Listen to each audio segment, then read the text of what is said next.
Anthony Perkins didn't become famous for being louder. He became famous for being haunted. The kind of handsome that didn't feel safe. The kind of charm that always had a shadow behind it. In 1960, he played Norman Bates, the most famous killer in cinema history, and the world never let him take the costume off. From that moment on, he wasn't proving he wasn't a monster. He was fighting to prove he was a man at all. Because off camera, Anthony Perkins was already living a double life. One version that Hollywood could accept, and one version that would destroy his career, his marriage, and eventually his life. This is the story of how that secret double life became a slow motion death sentence. And the truth is, we didn't just misunderstand Anthony Perkins, we helped destroy him. Long before Psycho, Anthony Perkins was supposed to be something very different. He was born in 1932, and by the 1950s, he had the look studios craved and the sensitivity audiences couldn't ignore. He wasn't the loud leading man, he was the thoughtful one, the vulnerable one, the kind of actor who didn't just say lines, he seemed to feel them.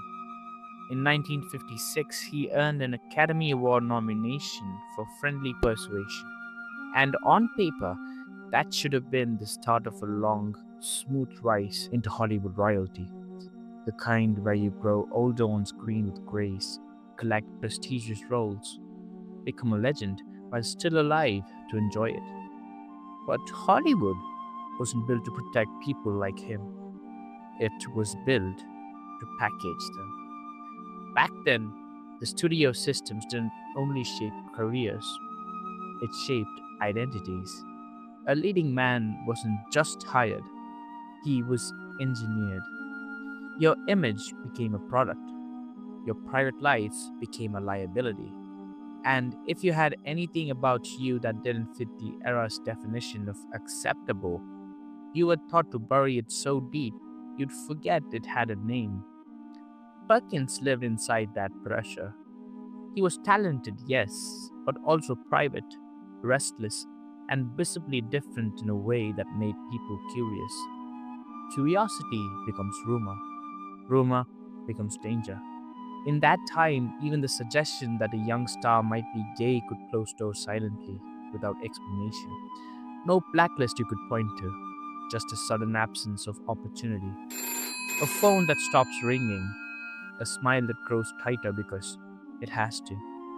Later accounts and people close to that Hollywood world would describe Perkins moving through it carefully, with relationships and attachments that had to stay coded. Tab Hunter's memoir, among other sources, described the relationship between them. And whether you focus on names or not, the point stays the same. Perkins was navigating an industry where being fully seen could cost everything. So he learned what so many learned in that era. You don't confess, you perform. You don't demand to be understood. You make yourself usable. And he was usable. He could play sensitivity without breaking the illusion of masculinity. He could be tender on screen as long as he stayed silent off it. Then Psycho arrived. And Psycho didn't just change his career, it changed his name forever. In 1960, Alfred Hitchcock released Psycho, and Norman Bates became a cultural scar, and with something wrong behind it. A boyish voice you couldn't fully trust, a person who looked harmless until the moment he wasn't. Perkins didn't play Bates like a cartoon villain, he played him like a real person. That's why it worked, and that's why it was fatal. Because when a performance becomes iconic, it stops belonging to you. The world didn't just love Norman Bates, it started looking at Anthony Perkins like Norman Bates might still be there. as if the role had revealed something instead of created something. It's one of the strangest punishments in Hollywood. You do your job too well, and the industry decides you can only be that job. Casting directors stop seeing your range. They see a silhouette, a shorthand, a single expression frozen in place. Perkins tried to run from it. He took projects in Europe. He did theater. He searched for roles that had warmth, dignity, romance, humanity. But everywhere he went, Norman followed. Every interview, every introduction, every headline eventually circled back to the same thing: the shower scene, the house, the smile. The name Bates said with that knowing little grin, like a joke that never stops being funny to anyone except the person trapped inside it. And while he was trying to outrun one role, he was still living another. Because the double life wasn't a phase, it was a structure. It was the architecture of his survival. In 1973, Anthony Perkins married Barry Berenson. To the public, it looked like safety finally arrived. He was a husband now, a father. The story had settled. Their first son, Oz, was born in 1974, and their second son, Elvis, followed in 1976. This was the image Hollywood loved: the troubled genius made stable by family, the complicated man made normal by love. But Berry later acknowledged that Perkins had told her about his sexuality, and that people around him were skeptical. And here's where you have to understand something without turning it into gossip. A marriage can be real, loving, and meaningful, and still exist under brutal public pressure. A person can love their spouse and still carry parts of themselves that the world refuses to tolerate. In that era, the perfect husband image didn't just protect you, it also trapped you, because once you convince the world you're one thing, you spend the rest of your life terrified of becoming evidence that you're not. So picture the two roles crushing him at once. On one side, Norman Bates, the character that swallowed his career. On the other, the perfect husband, the public life that was supposed to shield him from rumor. Both roles demanded silence, both demanded control, and neither allowed the full truth to breathe. Even his return to Psycho shows how tight the trap became. In the 1980s and the early 90s, he reprised Bates in Psycho 2, directed Psycho 3, and returned again in Psycho 4. From the outside, it looked like a franchise. From the inside, it felt like a man becoming his own sequel. Like Hollywood saying over and over, "This is what you are. This is what we bought. This is what you'll be." And if you listen carefully, you can hear the exhaustion in it. Not just artistic exhaustion, emotional exhaustion. The kind that comes from carrying two lives at once, knowing neither will ever feel completely safe. Then the ticking clock becomes literal. In the early 1990s, Anthony Perkins learned he was HIV positive. What would you do if one day somebody, a doctor maybe, told you only had a few months or a year to live? And you have to remember what that meant in that time. AIDS wasn't treated like an illness the public could understand. It was treated like a sentence, a moral judgment, a reason for people to turn away, to whisper, to treat you as if your body itself had become a scandal. Perkins kept the diagnosis private for roughly 2 years. Reports described him entering hospitals under assumed names. His wife and children were tested regularly. Imagine that routine.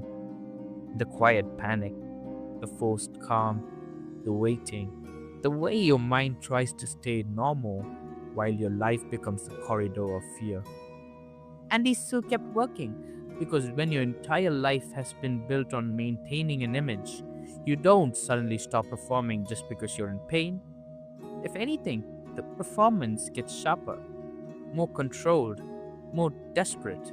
You act like you're fine because the alternative feels like losing everything, even when you're already losing your health. At some point, the story escaped him. Tabloids pushed the diagnosis into the light, not in a gentle way, not in a respectful way, in the way tabloids do it, as if a human being's private terror is simply a headline to sell. For a man who had spent his entire life protecting a carefully built identity, that public exposure must have felt like the final humiliation. Not just being sick, but being watched while sick. Only a few weeks before his death, Perkins made the decision to speak. And what he said wasn't dramatic. It wasn't meant to shock.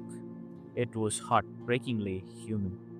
In a statement prepared before he died, he wrote that he had learned more about love and understanding in this great adventure in the world of AIDS than he ever did in the cutthroat, competitive world that he spent his life in. That line matters because it reveals the final irony. The world he fought to impress, the world that gave him fame and punished him for being himself, taught him competition. It taught him image. It taught him silence. And the world that treated him like a secret, the world that the public misunderstood and feared, taught him love. AIDS has claimed another Hollywood star, Anthony Perkins. Anthony Perkins died on September 12, 1992 from AIDS-related pneumonia. He was 60 years old. If you stop there, it's already tragic. But the real weight of the story comes from what it represents. A man who could have had a long, wide career, narrowed into one role. A man who could have lived honestly, forced into caution.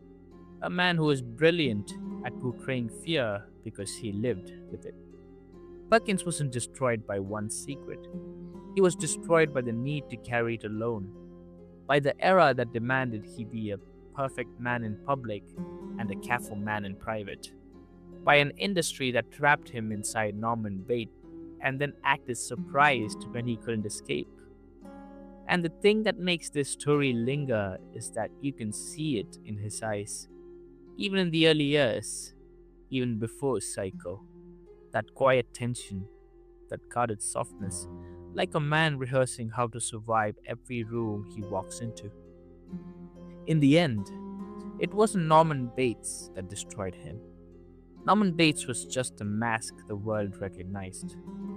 The thing that destroyed him was the life he wasn't allowed to live out loud. His greatest performance wasn't Norman Bates. It was pretending he was free. In a world of fleeting content, we focused on stories with lasting substance. If you believe in honoring the past with accuracy and respect, we invite you to subscribe to Echoed and help us keep these essential stories alive for the next generation.